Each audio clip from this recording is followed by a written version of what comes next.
வணக்கம். Welcome to மெட்ராசிடா. ரொம்ப நாளாக ரிவ்யூ பண்ணலை. ரிவ்யூ பண்ணுறதுக்கு டைம் இல்லை. நாங்கள் நிறைய படமும் பார்க்கல. அதுக்கெல்லாம் பிரேக் பண்ணுற மாதிரி இன்றைக்கி ஒரு படம் பார்க்கலான்னு சொல்லிட்டு பார்த்தோம். அதுதான் பிரசாந்த் நீல் இயக்கத்தில் பிரபாஸ் பிருத்திவிராஜ்லாம் நடித்த KGF. Sorry sorry sorry sorry sorry ஆமாம், அது கொஞ்சம் கன்ஃபியூஸ் ஆகிட்டேன். இது ஏன் இந்த கன்ஃபியூஷன்றதும் நான் இந்த ரிவ்யூவில் சொல்கிறேன்.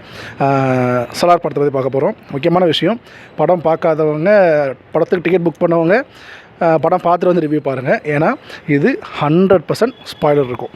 சரியா? வீடியோக்குள்ளே போகலாம்.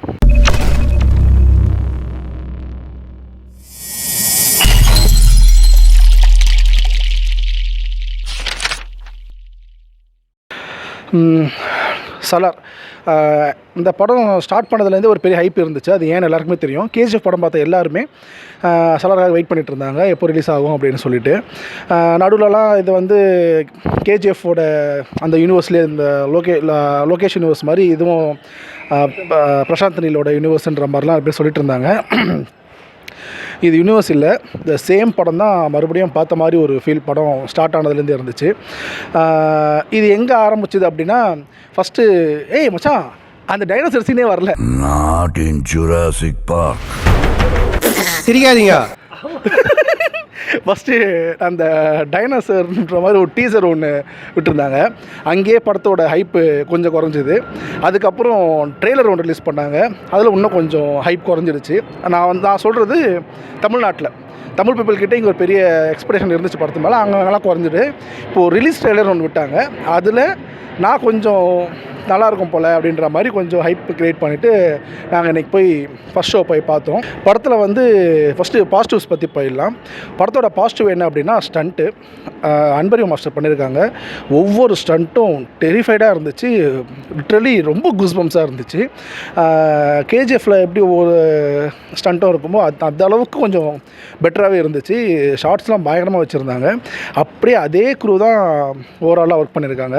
அதில் பெரிய பிரச்சனை என்ன ஆகிடுச்சு அப்படின்னா, அதே மியூசிக் டைரக்டர் தான் இந்த படத்தை கம்போஸ் பண்ணியிருக்காரு. என்ன பண்ணியிருக்காருன்னா, கேஜிஎஃப்பில் போட்ட அதே பேக்ரவுண்ட் ஸ்கோரை மறுபடியும் இந்த படத்தில் போட்டிருக்காரு. அதெல்லாம் சுத்தமாக நம்மளை வந்து இது கேஜிஎஃபாக சலாரான்ற ஒரு பெரிய கன்ஃபியூஷனுக்குள்ள நம்ம கொண்டு போகிறது இந்த பேக்ரவுண்ட் ஸ்கோர் தான். அது ரொம்ப ரொம்ப கடுப்பாயிடுச்சு. ஏன்னா நமக்கு அப்பட்டமாக தெரியுது இது கேஜிஎஃபோட பேக்ரவுண்ட் ஸ்கோர் அப்படின்னு சொல்லிட்டு. அதுலேருந்து ரெண்டு லேயரை ஆட் கூட பண்ணல, 2 லேயர் மட்டும் உருவிட்டு அதே மியூசிக்கை திருப்பி பேஸ் பண்ணியிருக்காங்க. அது சுத்தமாக செட் ஆகலை. பிருத்திவிராஜெலாம் ஒரு பெரிய ரோல் பண்ணியிருப்பார் எக்ஸ்பெக்ட் பண்ணியிருந்தோம். பிருத்திவிராஜ் செகண்ட் ஹாஃபில் தான் காட்டுறாங்களே. அவரும் பேசிக்கிட்டே இருக்கார். ஃபஸ்ட்டு ப்ளஸ் சொல்கிறேன்னு சொன்னல, அந்த ஸ்டண்ட்டு மட்டும்தான் ப்ளஸ்ஸு. இப்போ நம்ம மைனஸ்குள்ளே ஆல்ரெடி நம்ம போயிட்டோம். அவர்லாம் என்ன பண்ணுறாருனே தெரியல. படத்தில் வந்து ஒரு கிளாரிட்டி இல்லை. நிறைய பேசிக்கிட்டே இருக்காங்க, நிறைய டெரிட்டரி பற்றி சொல்கிறாங்க. சண்டை தான் போட்டுட்ருக்கானுங்க. யார் அடிக்கிறானுங்க, யாரை வெட்டுறானுங்க, எதுக்காக சண்டை போடுறானுங்கன்னு தெரியல. ஒரு எப்படின்னா ஒரு 3 ட்ரைபல் மாதிரி காட்டுறாங்க. அவங்க 2 பேரும் சேர்த்து அடிச்சு அமைச்சாங்க. இப்போ அவங்களுக்குள்ளே சண்டை வருதுன்ற மாதிரி சொல்கிறாங்க. அவங்களுக்குள்ளே நிறைய ரூல்ஸ் அண்ட் ரெகுலேஷன் சொல்கிறாங்க. அதெல்லாம் எப்படின்னா, இந்த படம் வந்து இந்தியாவுக்கு வெளியே நடக்குது. ஒரு தனி கதை இல்லை, இந்தியாவுக்கு வெளியே நடக்குது. இல்லை அதுதான் 1947. நான் உங்களுக்கு தெளிவாக சொல்கிறேன் கேளுங்க. 1947 என்ன ஆகுது அப்படின்னா, இந்தியாவுக்கு 1947 சுதந்திரம் அடைஞ்சது. இங்கிலாந்துல வந்து பாத்தியா, யாரும் தான் கேட்டேன். இந்தியாவில் ஆரம்பிச்சு இங்கிலாந்து போயிட்டு அந்த இந்த மாதிரி ஒன்னால எதுவும் பேச. இந்தியாவுக்கு வெளியே இருக்கிற ஒரு ஒரு ஒரு ஒரு டெரிட்டரி மட்டும் அவங்க எடுத்துக்கிட்டு, இந்தியாவுக்கு இருக்க எந்த சட்டத்திட்டங்களும் எங்களுக்கு செல்லுபடி ஆகாதுன்னு சொல்லிட்டு அவங்க தனியாக ஒரு சட்டம் போட்டுட்டு அவங்களுக்கு தனியாக ஒரு சட்டத்திட்டங்களை வச்சுட்டு அதுக்குப்படி அவங்க இருக்கிறாங்க. ஸோ இதுதான் கதை. அவங்களுக்குள்ளே நடக்கிற வார், அவங்களுக்குள்ளே நடக்கிற ஈகோ கிளாஷு, அந்த ராஜ்யத்துக்காக நடக்கிற சண்டை, இதெல்லாம் தான் படம். ஸோ இது எப்படி இருக்குது ஓவராலாக அப்படின்னா, நீங்கள் எதுக்குன்னா சண்டை போட்டுங்க, எதுக்காக நாங்கள் பார்க்கணுன்ற அளவுக்கு போயிடுச்சு ஒரு கட்டத்துக்கு மேலே. ஃபஸ்ட் ஹாஃப் உண்மையிலே ரொம்ப நல்லா இருந்துச்சு. அதிலே சில சீன்ஸ்லாம் கொஞ்சம் தேட்டரில் கலாச்சாங்க. அது எனக்கு பர்சனலாக எனக்கு கொஞ்சம் ஒர்க் ஆச்சு. ஏன்னா நம்ம அதை எக்ஸ்பெக்ட் பண்ணி தானே போனோம். நம்ம அந்த மாதிரி தான் இது வருச்சு. ஏன்னா பில்டப் ரொம்ப ஜாஸ்தியாக இருக்கும் ஒரு படத்தில். ஸோ அந்த மாதிரி தான் இதுலேயும் இருந்துச்சு. ஸோ அதெல்லாம் ஒரு வாட்டி அக்செப்ட் பண்ணிக்கிட்டு ஓகேன்ற மாதிரி தான் போயிடுச்சு. இன்டர்வலுக்கு முன்னாடி ஒரு ஸ்டண்ட்டு, அந்த ஸ்டண்ட்டு ரொம்ப சூப்பராக இருந்துச்சு. அதுக்கப்புறம் பிடிச்சதுரா படம் டாப் கியரில் போகுது அப்படின்னு சொல்லிட்டு சில பேர் ஃபஸ்ட் ஹாஃப் முடிஞ்சோடனே கொஞ்சம் டயர்டாகிட்டாங்க. என்ன இப்படி இருக்குன்ற மாதிரி. படம் லென்த்து 3 மணி நேரம் ஓடுது படம். சரி, செகண்ட் ஹாஃப் நல்லாயிருக்கும், டேக் ஆஃப் ஆகிடும் செகண்ட் ஹாஃபில் நினச்சி உட்காந்தோம். அப்படியே ஒரு மாதிரி ஸ்மூத்தாக படம் போயிட்டு இருந்துச்சு. ஒரு ஸ்டண்ட் ஒன்று செகண்ட் ஹாஃபில் ஒரு ஸ்டண்ட் வரும். அந்த பிரபாஸ் கேரக்டர் வந்து ஃபஸ்ட்டு ஒரு மர்டர் பண்ணுற ஒரு கேரக்டரு, அது சில பொண்ணுங்களெல்லாம் அப்யூஸ் பண்ணுறவனை மர்டர் பண்ண வச்சிங்கன்னா அந்த சீக்வன்ஸே ரொம்ப சூப்பராக இருந்துச்சு. அந்த சீக்வன்ஸில் பிஜிஎம் ஆகட்டும், ஸ்டண்ட் ஆகட்டும், அது எல்லாமே பயங்கரமாக அந்த சீக்வன்ஸில் இந்த ஏஎஸ்எல்ஆர்ன்ற மாதிரி ஒரு பேக்ரவுண்ட் ஸ்கோர் வந்துச்சு. அதெல்லாம் உண்மையிலே ரொம்ப சூப்பராக இருந்துச்சு. அந்த இடத்துல மட்டும்தான் மியூசிக் டைரக்டர் புதுசாக ஒரு கம்போசிஷன் அங்கே வச்சுருக்காரு, தவிர்த்து மற்றபடி படத்தில் வேறு எங்கேயுமே இல்லை. அங்கே ஆரம்பித்து அங்கே இறங்கின படம், அந்த ஸ்டண்ட்டு முடிஞ்சுது, அதுக்கப்புறம் அங்கே ஸ்டண்ட்டு முடிஞ்சு இறங்கின படம், அதுக்கப்புறம் மறுபடியும் ஏறவே இல்லை. அதில் பாதாளத்துக்கு போயிடுச்சு.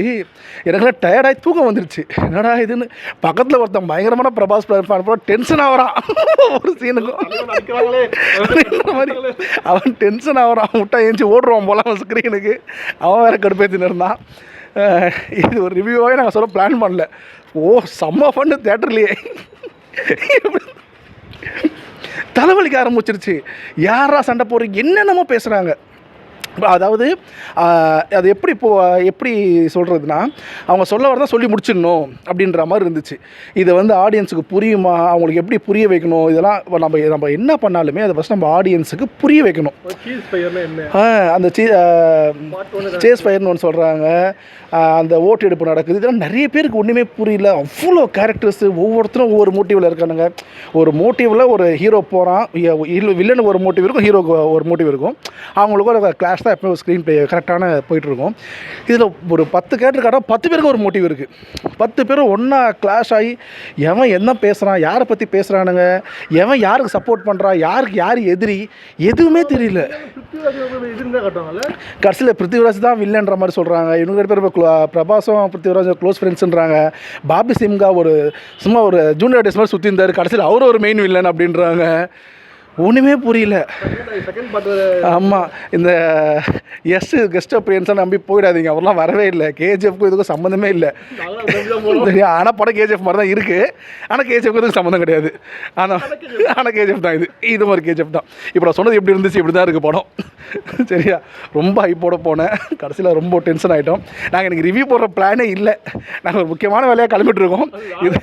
இன்னைக்கு இந்த ரிவ்யூ போட்டே ஆகணும் அப்படின்னு சொல்லிட்டு தான் வந்தது.